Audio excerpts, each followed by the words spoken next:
परिचय। राधा, क्या कर रही हो? वाह, ये तो बहुत सुंदर है। तुमने इसे कैसे बनाया?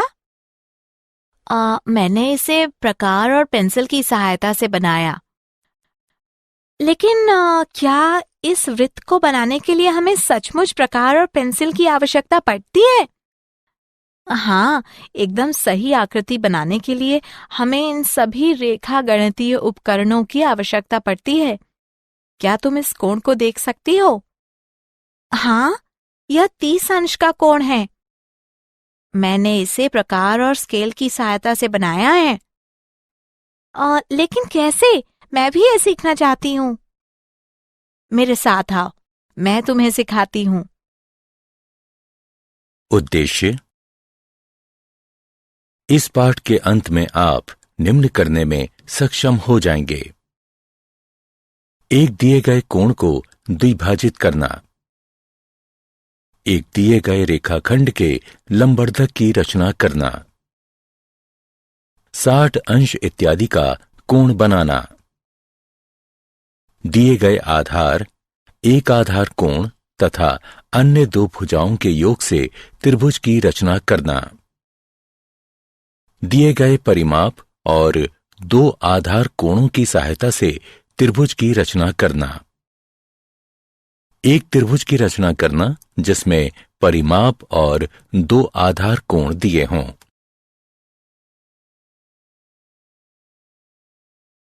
परिभाषा। रेखा गणित में रचना से तात्पर्य आकृतियों, कोणों और रेखाओं को सही सही बनाने से है। इन्हें हम प्रकार, अंशांकित पटरी और पेंसिल की सहायता से बना सकते हैं। कुछ रचनाओं में जहां माप लेने की भी आवश्यकता होती है, हम अंशांकित पटरी और चांदा का भी प्रयोग कर सकते हैं।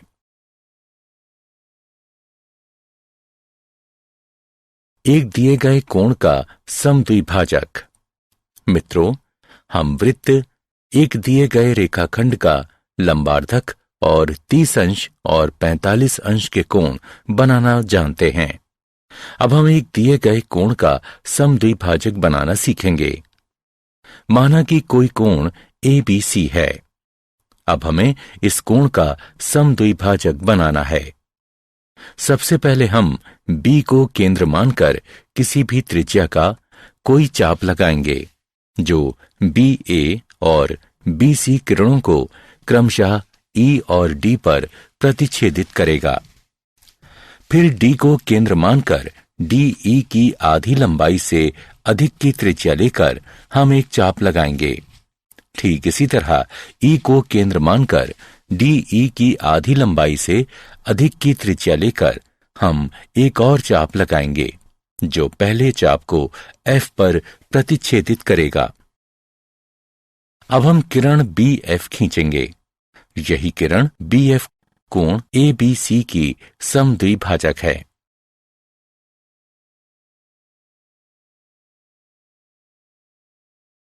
हम कैसे कह सकते हैं कि BF एक कोण समद्विभाजक है? चलिए इसे सिद्ध करते हैं। DF और EF को मिला दीजिए। अब त्रिभुजों BEF और BDF में BE बराबर BD, क्योंकि ये एक ही चाप की त्रिज्या हैं।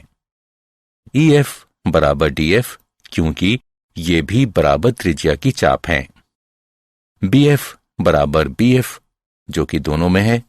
इसलिए SSS समरूपता नियम के अनुसार त्रिभुज BEF सर्वांग सम है त्रिभुज BDF के, जिससे हमें कोण EBF बराबर कोण DBF प्राप्त होता है।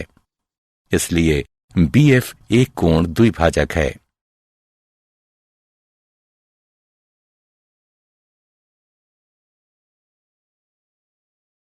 दिए गए रेखाखंड का लंबार्धक। अब हम एक दिए गए रेखाखंड के लंबार्धक की रचना करना सीखेंगे। एक रेखाखंड AB है। हम इसके लंबार्धक की रचना करना चाहते हैं।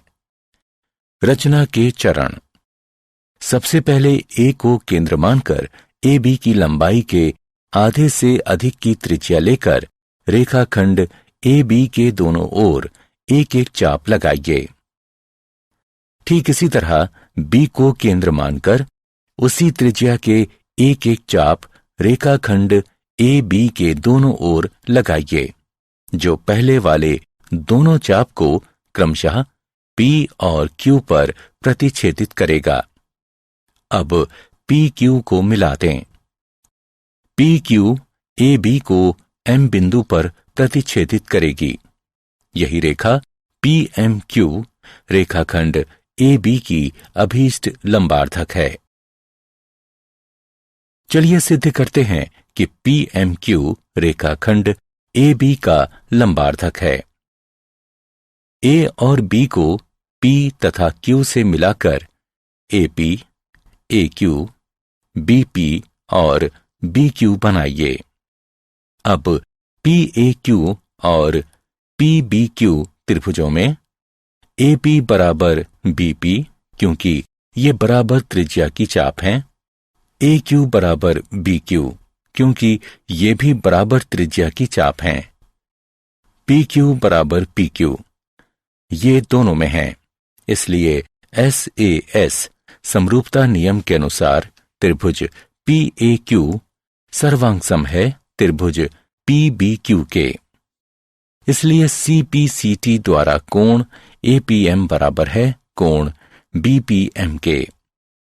अब त्रिभुजों PMA और PMB में AP बराबर BP बराबर त्रिज्या की चाप, PM बराबर PM, ये दोनों में है।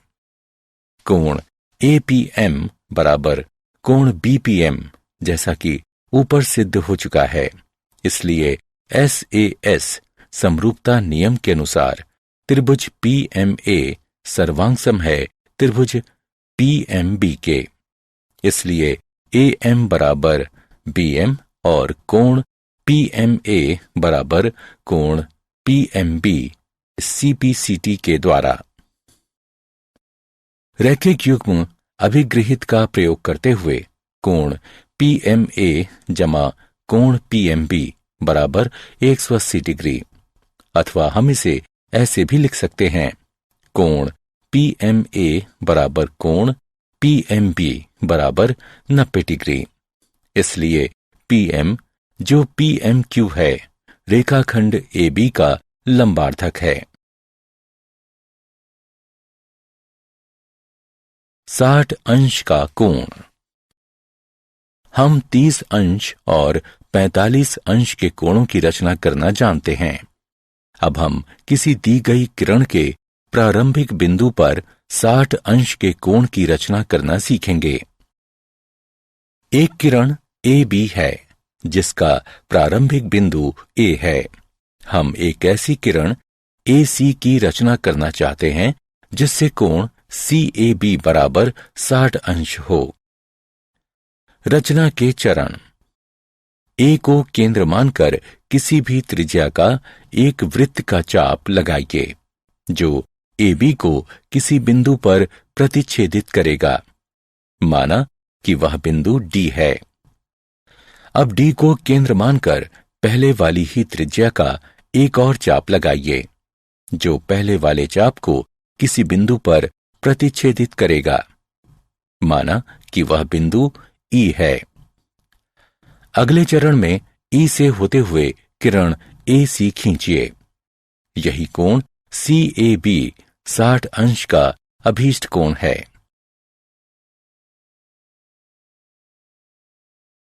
अब चलिए देखते हैं हम इस विधि से किस प्रकार 60 अंश का अभीष्ट कोण प्राप्त करते हैं। DE को मिला दीजिए। तब रचना के अनुसार AE बराबर AD बराबर DE है। इसलिए त्रिभुज EAD एक समबाहु त्रिभुज है।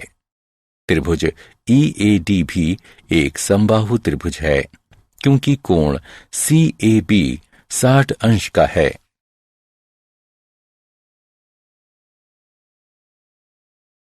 एक त्रिभुज की रचना। दिए गए आधार एक आधार कोण तथा अन्य दो भुजाओं के योग की सहायता से त्रिभुज की रचना करना। ABC कोई त्रिभुज है। BC जिसमें आधार B एक आधार कोण और AB जमा AC त्रिभुज ABC की अन्य दो भुजाओं का योग है। हमें त्रिभुज ABC की रचना करनी है। रचना के चरण। 1. आधार BC खींचें और बिंदु B पर दिए गए कोण के बराबर एक कोण XBC बनाएं। अगले चरण में किरण BX से AB जमा AC के बराबर एक रेखाखंड BD काटें। अब DC को मिला दें और कोण BDC के बराबर एक कोण DCY बनाएं। CY BX को प्रतिच्छेदित करेगी। यही त्रिभुज ABC हमारा अभीष्ट त्रिभुज है।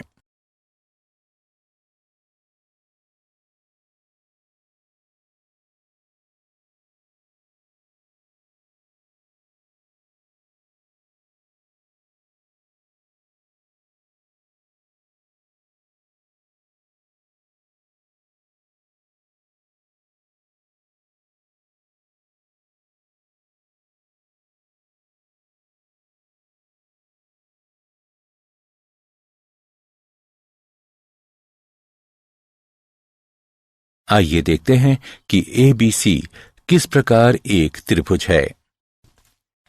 ACD त्रिभुज में कोण ACD बराबर कोण ADC रचना के अनुसार, इसलिए AC बराबर AD, तब AB बराबर BD घटा AD बराबर BD घटा AC या AB जमा AC बराबर BD। हम जानते हैं कि त्रिभुज की दो भुजाओं का योग तीसरी भुजा से अधिक होता है, इसलिए ABC एक त्रिभुज है।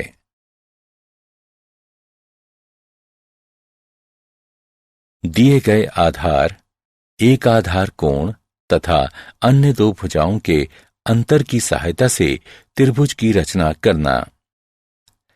आधार BC, आधार कोण B और दो भुजाओं का अंतर दिया गया है। यहां हमारे पास दो स्थितियां हैं। दो भुजाओं का अंतर या तो AB घटा AC होगा अथवा AC घटा AB होगा। हमें त्रिभुज ABC बनाना है। चलिए सबसे पहले पहली स्थिति का प्रयोग करते हुए त्रिभुज बनाते हैं, जब AB बड़ा है AC से और AB घटा AC दिया हुआ है। रचना के चरण। सबसे पहले आधार BC खींचें और बिंदु B पर दिए गए कोण के बराबर एक कोण XBC बनाएं। अब किरण BX से AB घटा AC के बराबर एक रेखाखंड BD काटें। अगले चरण में DC को मिला दें और DC का लंबार्धक PQ खींचें। इसे BX को एक बिंदु A पर प्रतिच्छेदित करने दें। AC को मिला दें। यही ABC हमारा अभीष्ट त्रिभुज है। चलिए अब दूसरी स्थिति का प्रयोग करते हुए त्रिभुज बनाते हैं, जिसमें AB छोटा है AC और AC घटा AB जो दिया गया है। रचना के चरण। सबसे पहले आधार BC खींचें और बिंदु B पर दिए गए कोण के बराबर एक कोण XBC बनाएं। अब किरण BX से AC घटा AB के बराबर एक रेखाखंड BD काटें। अगले चरण में DC को मिला दें और DC का लंबार्धक PQ खींचें। PQ को BX को एक बिंदु A पर प्रतिच्छेदित करने दें। AC को मिला दें। यही ABC हमारा अभीष्ट त्रिभुज है। चलिए दिए गए परिमाप और दो आधार कोणों की सहायता से एक त्रिभुज की रचना करें। माना कि कोण B और कोण C दिए गए कोण हैं और BC जमा CA जमा AB परिमाप है। हमें एक त्रिभुज ABC की रचना करनी है। रचना के चरण। सबसे पहले एक रेखाखंड XY खींचिए जो BC जमा CA जमा AB के बराबर हो। अब कोण LXY और MYX की रचना कीजिए। अब कोण LXY और कोण MYX को समद्विभाजित कीजिए। ये समद्विभाजक एक दूसरे को बिंदु A पर प्रतिच्छेदित करेंगे। अगला चरण AX और AY के लंबवर्धकों PQ और RS की रचना करेंगे।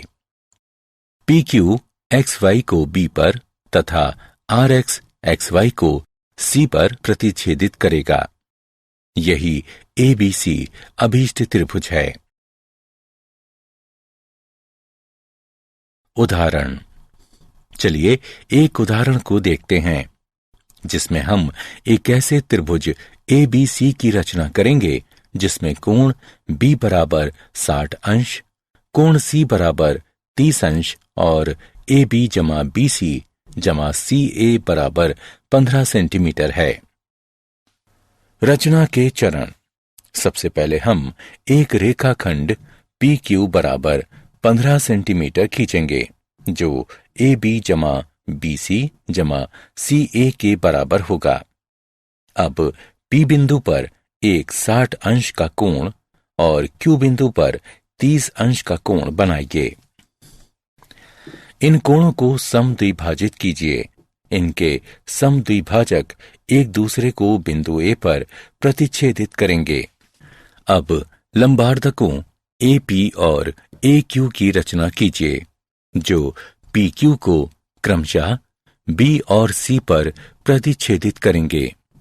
अब AB तथा AC को मिला दीजिए। यही ABC अभीष्ट त्रिभुज है।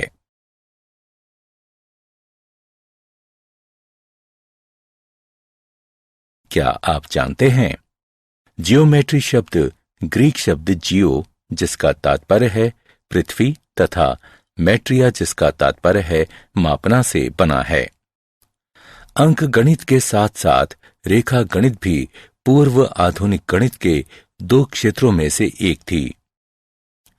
प्राचीन मिस्रवासियों ने 3000 ईसा पूर्व पहले रेखा गणित का प्रयोग किया था। उनके बहुत सारे सूत्रों में से वृत्त का लगभग सही क्षेत्रफल निकालने का सूत्र भी था। अपने अद्भुत रेखा गणितीय कार्यों के कारण रेखा गणित का पिता प्रायः 300 ईसा पूर्व के मिस्र के यूक्लिड नाम के गणितज्ञ को कहा जाता है। उसके किए गए कार्यों में इतने प्रभावी तत्व थे जो 20वीं शताब्दी के आरंभ तक उन गणित की किताबों में रहे जिनका प्रयोग पढ़ाने के लिए किया जाता था। यदि AB जमा AC BC से कम या बराबर है तो किसी भी त्रिभुज की रचना संभव नहीं है।